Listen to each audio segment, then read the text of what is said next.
G'day, I'm Roland Hearn, and this is a walk in the garden. And this is a baseball. Let me tell you about this baseball. So today I have come to a bushwalk about, well, it's less than 2 kilometers from my home. And I have never been here before, and so I came down to check it out. It's a beautiful, very Aussie space. So broken branches, spindly grass, leaves, dry leaves everywhere. It's a hot day, very blue sky. This is the Australia that I have grown up in, and I've got to confess, I love it. Anyway, back to the baseball. This baseball sits on my desk. It's a reminder to me of an epiphany that I had many years ago. I grew up with a very well-developed sense for myself that I was the object of the universe's displeasure. That my life motto at that point in time, or for many years, was if anything could go wrong, it would go wrong for me.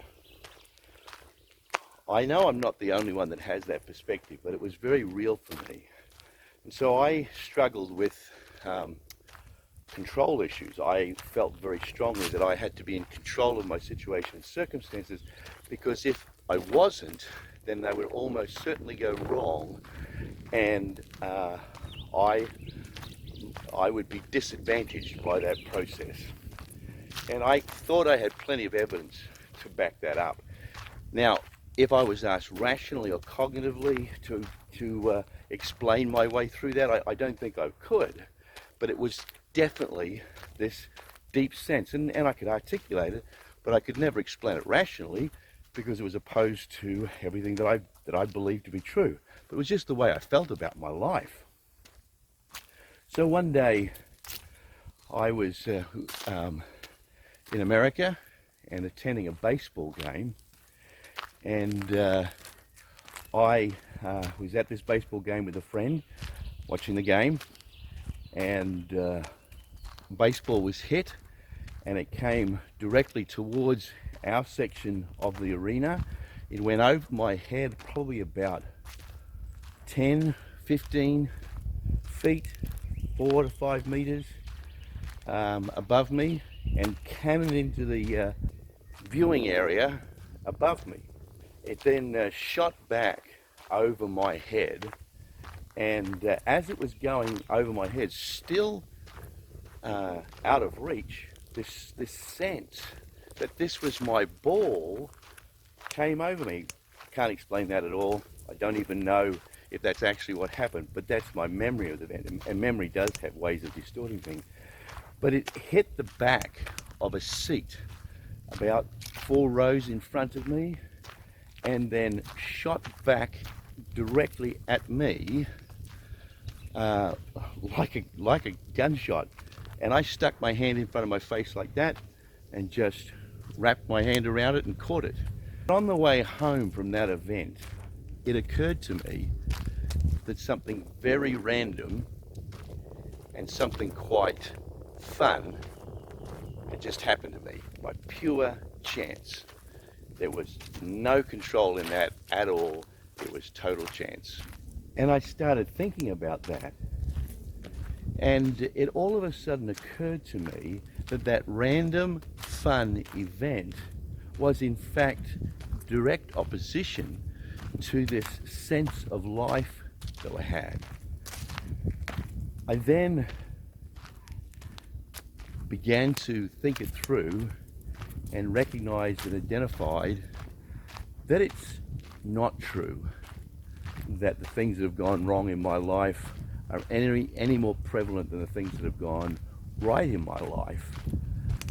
That when it comes to random chance, whatever the chances are involved in that circumstances, There's nothing that guarantees it's going to go one way or another.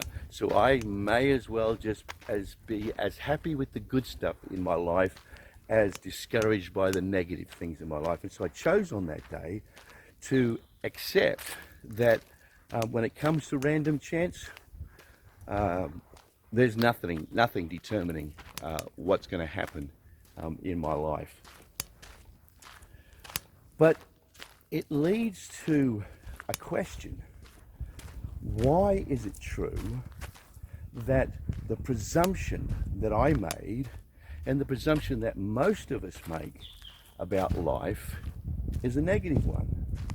Well, I have in fact been thinking about that for a long time, and that event was a part of the thinking process.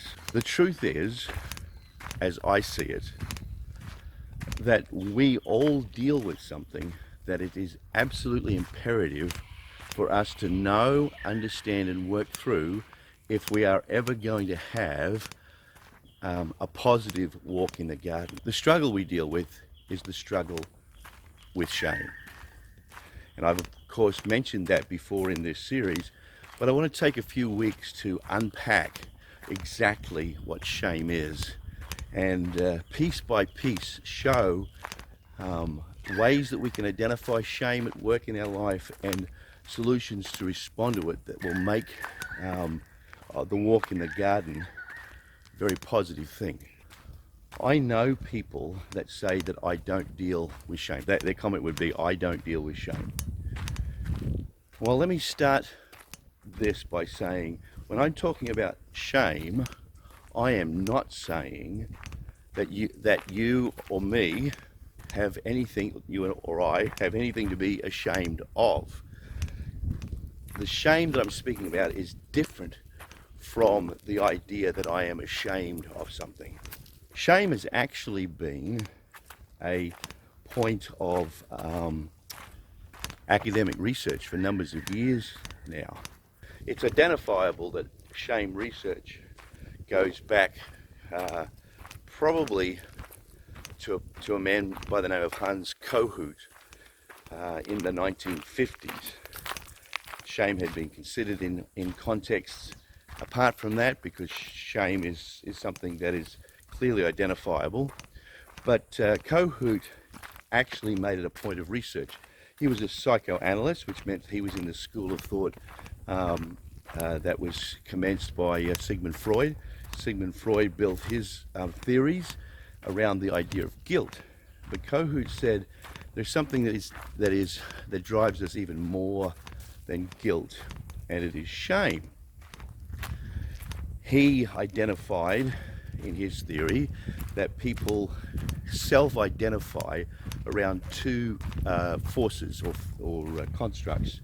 The one is the narcissistic construct, and the other is the grandiose construct.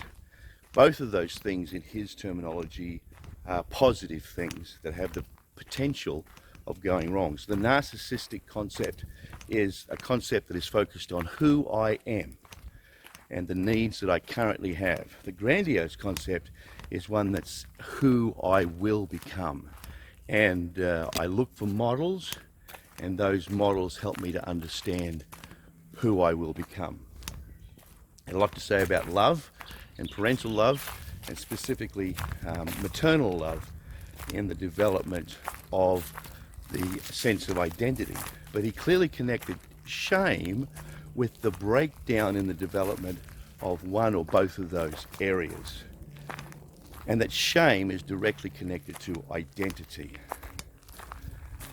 Kohut started the ball rolling, in a sense, in research, and one of the famous early researchers in that area, or thinkers in that area, was a psychiatrist named Donald Nathanson. Donald Nathanson has written a book called Shame and Pride, which is something of an opus, and as much a reflection on his mentor as his own thoughts. But in the introduction to that book, he says that as he began to research shame and to talk to other psychiatrists about shame, he was actually told not to do that. And he came to the realization that for most people, even the thought of shame brings embarrassment. So we don't want to deal with it. A guy by the name of John Bradshaw wrote a New York Times bestseller book called Healing the Shame That Binds You. It became very popular as a self-help tool. Today, if you want to hear some current thoughts in the area of dealing with shame, just type Brené Brown into YouTube or Google search engine, and you'll find heaps of information about shame. So in this little process that I'm going to begin, I want to try and draw from as many influences like that I can. There are lots of them, but I also want to reflect some of my own thoughts in this area, because it has been as I've thought about shame that I've begun to unravel how that impacts my life, and sharing that with others helps me, and I'm sure that it will help them too. Here's the two keys that are two important pieces of information that we need to start this little process with. The first is that shame is an identity issue.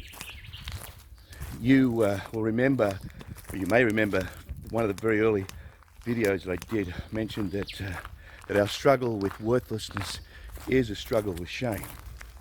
Our sense of worthlessness is about who we are, and we have marked on us a sense of worthlessness, and we all find different ways of dealing with that throughout our lives. But if we didn't have that sense of worthlessness, we wouldn't have to deal with it. And everyone can know different times in their life where they've thought about or processed their own sense of worthlessness, some positively and some negatively.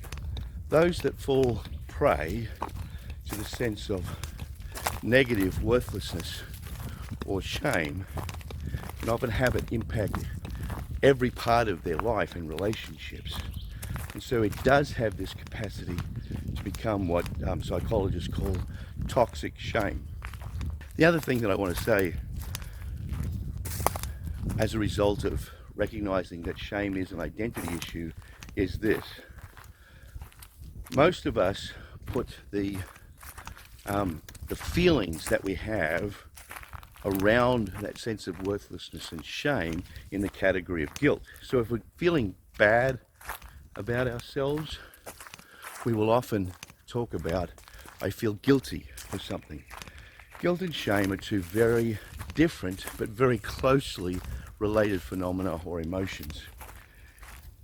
And it's important to distinguish them. Guilt is related to what I do.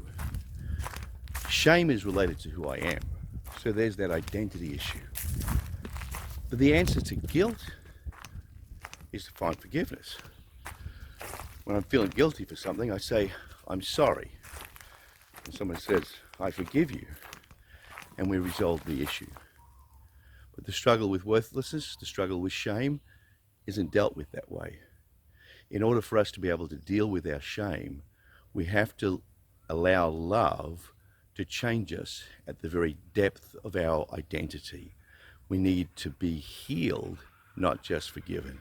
And that's a very, very important piece of information that I'll be considering as we continue this part of the walk in the garden. See you next week.